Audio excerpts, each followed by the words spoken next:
Does 9mm+P rival 357 SIG? And here's our next test. Remington Gold and Saber bonded. And we're going to see how close we are in energy and performance and ballistic performance and all of that with 9mm+P versus 357 SIG. Our 9mm is a 124 grain bonded jacketed hollow point rated at 1125 feet per second. And our 357 SIG is a 125 grain bonded jacketed hollow point rated at 1350 feet per second. So yeah, there's a little bit of difference in their rating there. So we will see though, because sometimes what's listed on a box is not necessarily what you're going to get in the real world. But we will see how 9mm+P compares to 357 SIG. So I am going to go through the chronograph, see what kind of velocity and accuracy I get at the same time. Then I'm going to do my 10% clear ballistic test. And the last couple tests I've been doing something a little bit different here, where I just do a plain clear ballistic shot and then I switch on to more of a real world scenario. So with our first shot here, it's just going to be plain clear ballistics and plain clear ballistics, just our best case scenario. You know, we got no denim in the way, no clothing in the way, no bone in the way, and we'll just see how that compares one to the other. And then we'll do 4 layers of denim and a 1/4 inch MDF in the mix here to represent like a real world scenario, hitting ribs or sternum after going through clothing. So that'll be an interesting way to see how these two compare to each other. And then I'm going to shoot at my full-size steel silhouette. In my last video with this, I went back to 40 yards. In this video, I want to go up a little bit closer, like 10 yards, and just kind of fire more rapidly, just to kind of see, you know, in a real world scenario, is the 357 SIG too much to place those shots rapidly and accurately? So let's get started with this test. All right, I'm about 5 yards from the target, 4 yards from the chronograph. First up, we have our 9mm+P rated at 1125 feet per second. So let's see how close we get to that with our 5-inch M&P here. By the way, that's what I'm using for both of these 5-inch Smith & Wesson M&P 2.0s. So see how close we get. 1225, 1242, 1241, 1216, 1216. So that's really good velocity for a 9mm+P. That's typically what you get. So this is rated at 1350 feet per second for our 357 SIG. Let's see how close we get to 1350 feet per second.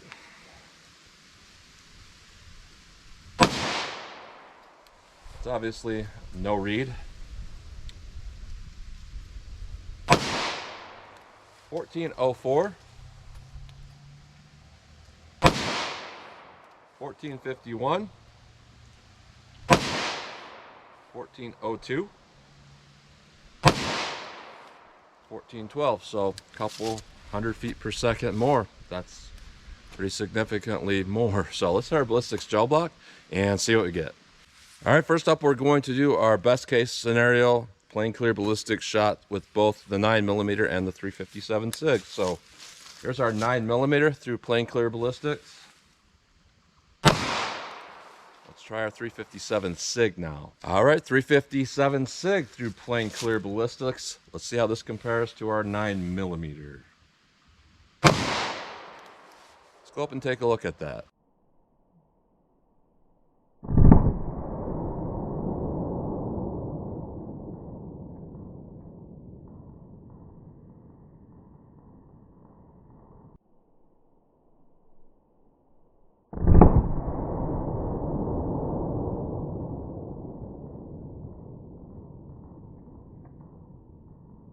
So we're definitely seeing a difference here in the penetration and the expansion. From this point of view, it almost looks like the 9mm has more expansion, but it's really hard for me to kind of tell because that's just, you know, that could just be tearing of that clear ballistics. But one thing we can tell is that our 357 SIG definitely penetrated more, and I'm going to say overall did a little more damage. You know, up until about 6 inches, the damage is about the same, and it's almost like the 9mm kind of lost steam at about 7 inches and just kind of went through and landed, as where the 357 SIG still had a lot of steam. Instead of losing at around 6 inches, it kind of lost it around 13 inches. So our total penetration with our 9mm is right there at about 14 inches. Sometimes the way this widescreen camera works, it makes it look like I'm putting my finger somewhere else than where it is, or line it up. But yeah, it's 14 inches exactly in the real world here. And with our 357 SIG, we're looking at about 17 3/4 inches. Pretty good. Let's try our more real world scenario test now and see how they compare. All right, now we're working with 4 layers of denim, which is kind of legit. My winter coat has at least 4 layers of denim. And then with 3 inches of clear ballistics to represent hitting a pectoral muscle. Clear ballistics isn't quite a 1-to-1 ratio against human tissue, but it's close. But it's usually a little thicker than human tissue for what you get for resistance. And then we have a 1/4 inch medium density fiberboard to represent hitting ribs or sternum. So it's going to be like going through a coat, going through a pectoral muscle, going through ribs or sternum, and we'll see how these compare. So 9mm through our more real world scenario. Let's see how this does. Try our 357 SIG now. All right, here's our 357 SIG through our real world scenario. See how this does. Let's go take a look.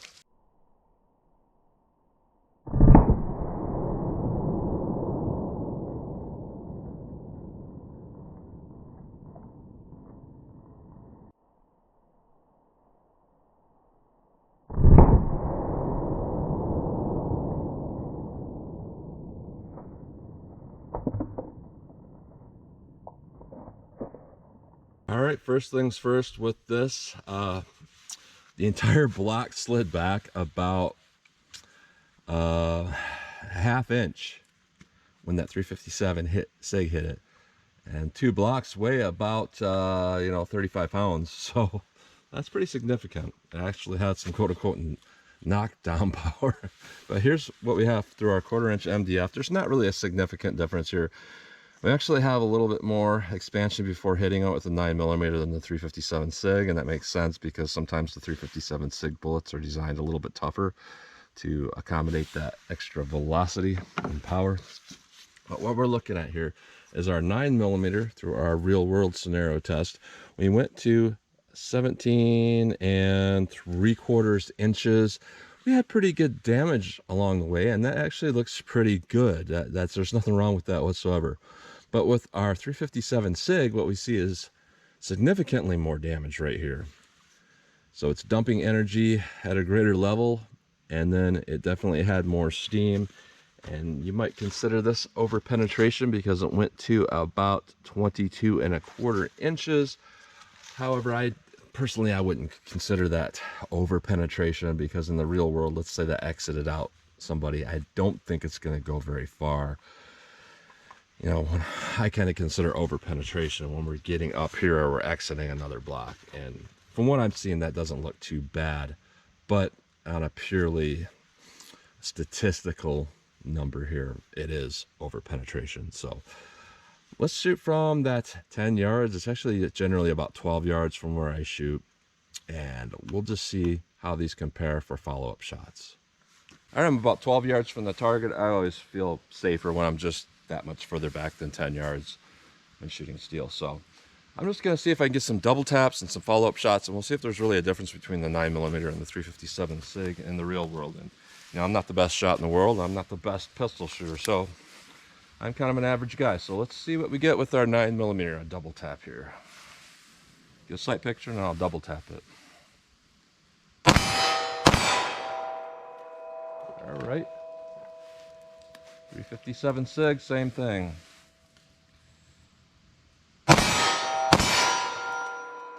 And not quite as accurate. Let me try 3 shots. 9mm.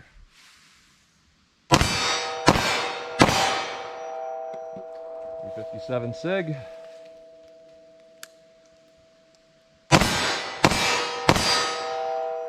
Alright, let me empty whatever's left in this 9mm.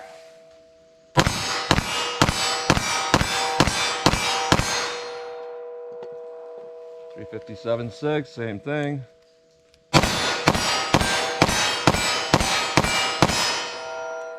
So, in a practical real world difference here, I don't really see a difference. However, what you don't necessarily see is that I'm kind of struggling I'm struggling a little bit. These differences are pretty minor. But when I'm shooting the 9mm here, I get a good grip position, and I'm firing. This doesn't move whatsoever out of my hand. It doesn't feel like it's about to move. It feels pretty good. Now with the 357 SIG, on the other hand, each time I fired a shot, it almost felt like the pistol wanted to kind of worm its way up, which caused me to have to grip just a hair tighter. And I was able to control it, but it was more of a just a little bit more grip and a little bit more thought into the process of hitting with the 357 SIG versus the 9mm. But any person that's even middle of the road when it comes to shooting, the 357 SIG is not even a big deal at all. Like I said before, it's like shooting a 40. So, you can weigh your pros and cons between 9mm and 357 SIG. I think it's worth carrying a 357 SIG versus a 9mm. That's just me. But I could definitely see the benefits of going with 9mm as well. That all being said, the statistical data kind of supports the fact that the 357 SIG stops a threat a little easier than 9mm, and that might be worth it to me to carry something like that. So that's what you get today, 357 SIG versus 9mm and our Golden Saber bonded jacket at Hollow Point. So as always, comment, share, and like, and thanks for watching.